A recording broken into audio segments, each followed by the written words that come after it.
Selamat datang di channel Denny Akbar. Novel Menantu Dewa Obat. Bab 206. Semua orang di ruangan itu langsung tercengang. Brian berkata dengan suara gemetar, "Nyonya Meng, apakah Anda telah membayarkan gelang giok warisan keluarga Anda itu kepada Direktur Su?"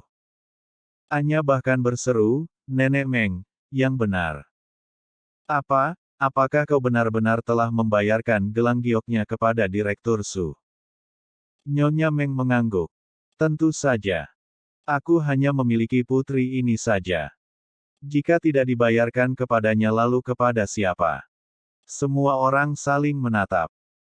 Anya lalu memandang Nara dan berkata dengan serius, "Direktur Su, Nenek Meng benar-benar sangat baik kepadamu. Jangan mengecewakan ketulusan hati Nenek Meng." Brian lalu mengangguk dan menghela nafas, membahas tentang masalah gelang giok ini. "Aku jadi teringat dengan Tuan Meng. Hai, dulu ketika bisnis aku gagal, aku memiliki hutang yang lebih dari 200 juta dolar dan tak ada jalan keluar. Jika saja waktu itu Tuan Meng tidak menjamin aku dengan gelang giok itu dan membiarkan aku bangkit kembali, aku khawatir hari ini Brian ini sudah tidak ada di sini. Sudah meninggal sejak lama." Dengan sekali klik, sendok di tangan Alina langsung terjatuh ke lantai. "Ada apa?" Semua orang langsung memandangnya dengan serentak. Alina tercengang dan Axel juga menatap ngeri. "Anya, apakah ada sesuatu yang salah? Perlu bantuankah?" Axel yang telah pulih sedikit lalu mengibas-ngibaskan tangannya. "Tidak, tidak ada apa-apa. Dia hanya tidak sengaja menjatuhkan peralatan makannya saja." Tuan Maxwell, barusan Anda mengatakan bahwa Anda telah berhutang lebih dari 200 juta dolar. Brian langsung mengangguk. "Ya, saat itu bisnisku gagal." Axel. "Tetapi, 200 juta dolar lebih, Tuan Maxwell, bagaimana caranya Tuan Meng bisa menggunakan gelang giok itu sebagai jaminan?" Brian meliriknya dan berkata, "Tuan Maxwell, apakah kau masih tidak tahu nilai harga dari gelang giok Nyonya Meng itu? Itu adalah gelang favorit permaisuri dari dinasti sebelumnya. Dan gelang itu telah diwariskan turun-temurun selama beberapa dinasti. Itu adalah harta yang paling berharga di istana. 10 tahun yang lalu, seseorang telah menawar gelang itu dengan harga 3 miliar dolar, tetapi Nyonya Meng tidak mau menjualnya. Dan sekarang 10 tahun telah berlalu. Aku rasa harga gelang giok ini pasti telah meningkat 30% lagi. Dan kali ini gantian mangkuk Alina yang baru saja dipegang jatuh ke lantai lagi dan dia langsung tercengang. Axel juga tercengang dan tak mampu berkata-kata. Mereka telah menjual gelang giok yang bernilai lebih dari 3 miliar dolar itu hanya dengan harga 28.000 dolar. Ini benar-benar bencana besar. Dan pada saat ini, keduanya merasa ingin mati saja. Sekarang mereka baru mengerti mengapa toko batu giok itu ditutup. Bos toko itu pasti sudah kabur. Siapapun yang mendapatkan kesempatan seperti itu, dapat membeli sesuatu yang bernilai lebih dari 3 miliar dolar dengan harga 28.000 dolar pasti akan melarikan diri. Dan asalkan orang itu dapat melarikan diri dan gelang itu berpindah tangan maka dia juga tak perlu khawatir dengan finansial kehidupannya lagi seumur hidupnya. "Tuan Su, ada apa denganmu? Mengapa kalian berdua wajahnya tampak begitu suram? Mengapa kau berkeringat dengan begitu deras? Suhu di ruangan ini baik-baik saja kok. Apakah suhu aknya perlu diturunkan lagi?"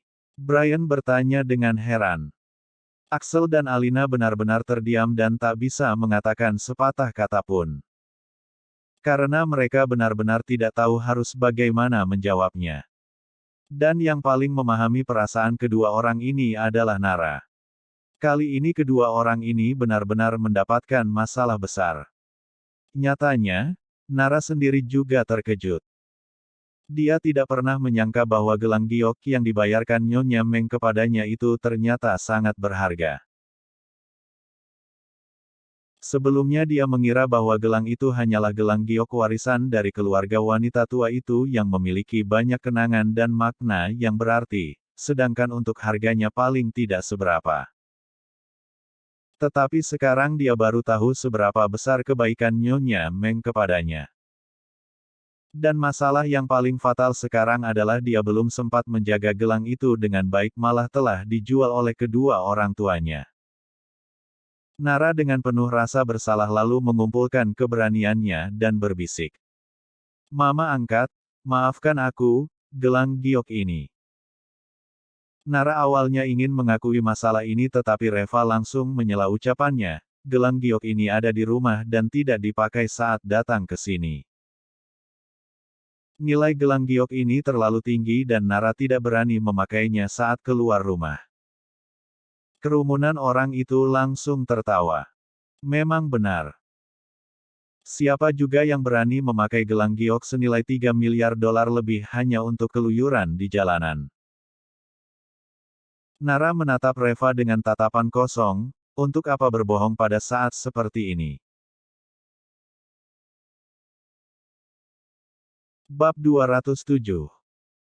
Karena masalah gelang giok itu, makanan yang Nara makan itu hanya terasa seperti mengunyah lilin.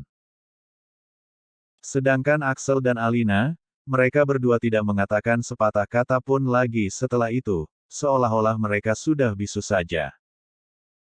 Dan akhirnya resepsi selesai dan begitu mereka kembali ke mobil, Alina langsung menangis. Nara, cepat. Cepat kita pulang. Si pemilik toko giok mungkin belum pergi jauh. Cepat temukan dia, siapa tahu saja gelang giok ini masih bisa diambil kembali. Ayo, Reva, cepat kemudikan mobilnya. Wajah Axel tampak pucat pasi. 3 miliar dolar lebih. 3 miliar dolar lebih. Alina, apa yang telah kau lakukan? Barang yang begitu berharga malah kau jual. Barang senilai 3 miliar dolar kau jual dengan harga 28.000 dolar, kau memang hebat. Sebelumnya Axel tidak berani berbicara seperti itu kepada Alina tetapi kali ini dia tak bisa menahan kesabarannya lagi. Alina hanya menundukkan kepalanya. Di dalam hatinya dia juga sangat menyesalinya. Jika dia tahu lebih awal bahwa gelang giok ini bernilai 3 miliar dolar, dia pasti akan menyimpan barang ini bagaikan harta karun. Nara menghela nafas dan berkata, apa gunanya lagi baru mencarinya sekarang? Bos toko giok ini telah berkecimpung di dalam bisnis batu giok selama hidupnya. Bagaimana mungkin dia tidak tahu harga gelang giok ini? Setelah membeli gelang giok itu mereka pasti langsung melarikan diri. Sudah 2 hari dan mereka pasti sudah berada ribuan mil jauhnya dari sini sekarang. Kita mau mencarinya kemana? Alina langsung tercengang. Jadi gelang giok ini akan hilang begitu saja. Itu barang seharga 3 miliar. Kau pikirkan jalan keluarnya. Atau, haruskah kita melapor polisi? Axel langsung berkata dengan tergesa-gesa. Jangan, kita tak bisa melapor polisi. Jika masalah ini dilaporkan ke polisi nantinya pasti akan menjadi masalah besar. Jika sampai ketahuan oleh Nyonya Meng bahwa gelang giok ini telah hilang, bukankah dia akan bertengkar dengan kita? Dan nantinya jika dia meminta uang ganti rugi kepada kita, lalu bagaimana cara kita membayarnya? Alina tertegun, Jadi apa yang harus kita lakukan sekarang? Axel menghela nafas dan berkata, cepat cari cara untuk menemukannya. Kalau bisa menemukannya kembali adalah hal yang paling baik, tetapi jika tidak dapat ditemukan, di kemudian hari jangan pernah menyebutkannya lagi. Nara, ingat ya, jangan sampai Nyonya Meng tahu mengenai masalah hilangnya gelang giok ini. Kalau tidak, kita sekeluarga ikut membayar pun tidak akan dapat melunasinya. Wajah Nara tampak suram dan menjawab, Pak, tidak bisa seperti ini juga. Masalah seperti ini tidak dapat selamanya disembunyikan. Cepat atau lambat, mama angkatku itu pasti akan mengetahuinya. Aku rasa lebih baik aku menceritakan masalahnya dari awal hingga akhir dan meminta maaf kepadanya. Aku akan mencari cara untuk mengembalikan uang dari harga gelang giok ini kepadanya. Jauh lebih baik daripada menyembunyikannya. Axel langsung tampak cemas dan berkata, Nara, apakah kau sudah gila? Gelang giok itu bernilai lebih dari 3 miliar dolar. Kau mau membayar dengan apa? Apakah perusahaan kita bernilai sebanyak itu? Nara lalu menjawabnya. Tetapi kita juga tidak dapat menyembunyikan hal ini dari orang lain. Mama angkat memberiku gelang giok ini itu karena dia mempercayaiku.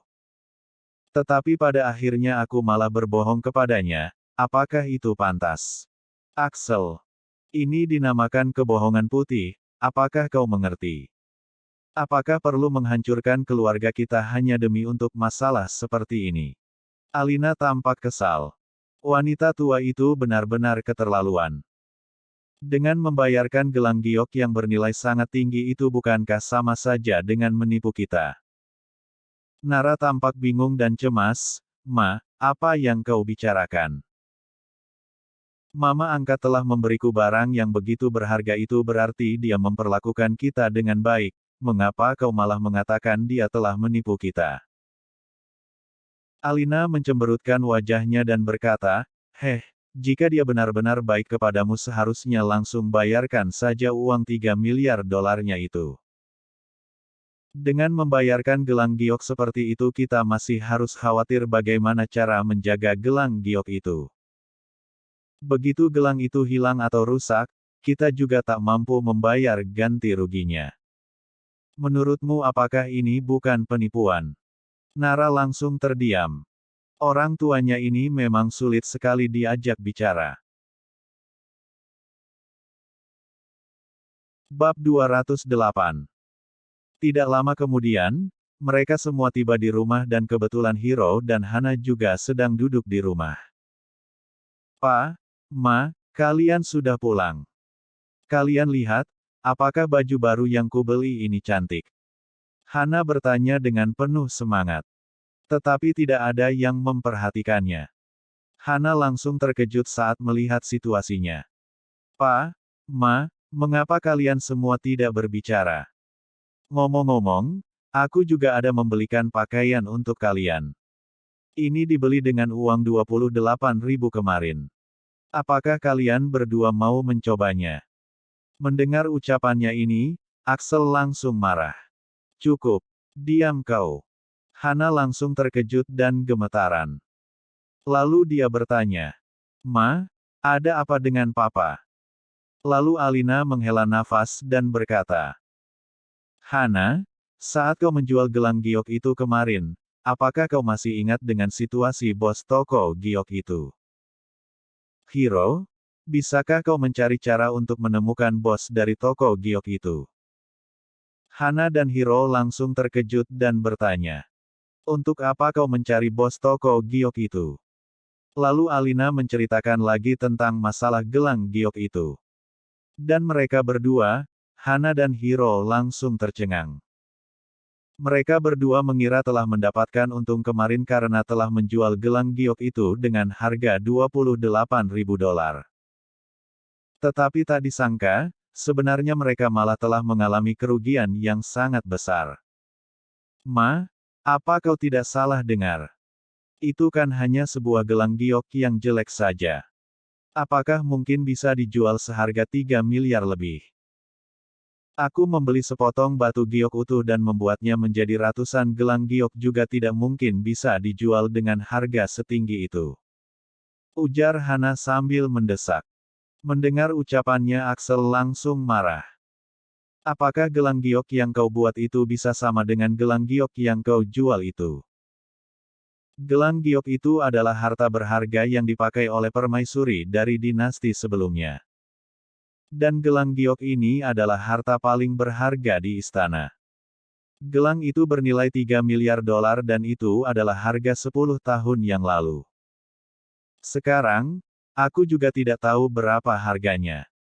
Hana tampak tercengang dan berkata dengan suara bergetar. Jadi apa yang harus kita lakukan? Axel langsung marah dan bertanya. Apa yang harus kita lakukan? Apa yang harus kita lakukan? Kau dan ibumu sama saja hanya bisa bertanya apa yang harus kita lakukan. Kau sendiri yang menjual gelang giok ini, sekarang katakan padaku apa yang harus kita lakukan. Hana tampak cemas dan berkata. Itu kan karena mama menyuruhku untuk menjualnya. Alina lalu menjawab dengan marah, memangnya aku yang menyuruhmu menjual. Kau sendiri yang berkata ingin menjual gelang itu. Melihat ibu dan anak ini yang akan bertengkar, tiba-tiba Hiro berkata. Ma, sekarang bukan waktunya untuk berdebat tentang masalah ini. Lebih baik kita pikirkan cara untuk menyelesaikan masalah ini dulu. Lalu Alina berkata dengan marah, mudah bagimu untuk mengatakannya.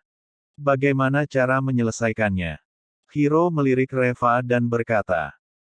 Bukankah kakak iparku memiliki hubungan yang baik dengan keluarga Meng? Bagaimana jika kakak ipar saja yang memberitahu mereka mengenai masalah ini?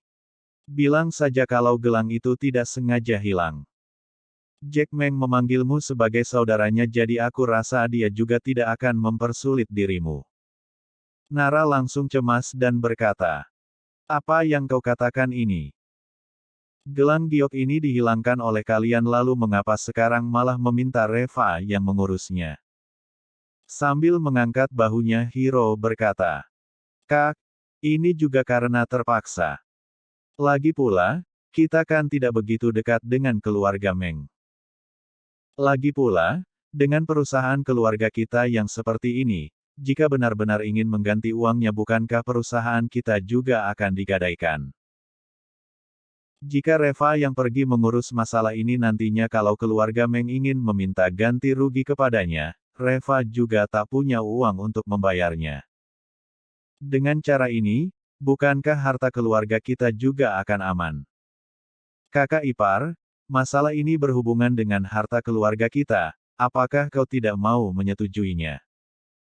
Nara tercengang, dalam benaknya dia berkata, logika macam apa ini? Seberapa tebalnya sebenarnya kulit muka orang ini sehingga berani mengatakan hal-hal seperti itu? Reva tampak tidak senang dan berkata, Hiro, untuk apa repot-repot begitu? Gelang giok itu kan kalian yang menjualnya. Kau tinggal menyerahkan diri ke polisi saja, paling-paling hanya dikurung beberapa tahun saja. Ini juga bukan masalah besar kan? Masalah ini berhubungan dengan harta keluarga kita, apakah kau tidak mau menyetujuinya? Hiro langsung bergumam dengan suara kecil, ini kenapa jadi begini? Hal yang bisa kau selesaikan dengan menggunakan image-mu kenapa malah harus membuat orang di penjara hanya karena hal ini? Lalu Reva berkata dengan dingin, jika dengan image-ku ini tidak bisa menyelesaikan masalah 3 miliar ini bukankah jadinya aku yang harus dipenjara? Kalau memang akan seperti itu mengapa harus berbelit-belit? Bagaimanapun juga masalah ini disebabkan oleh kalian. Kau harus bertanggung jawab atas hal ini. Jadi sudah sewajarnya kau dipenjara karena masalah ini.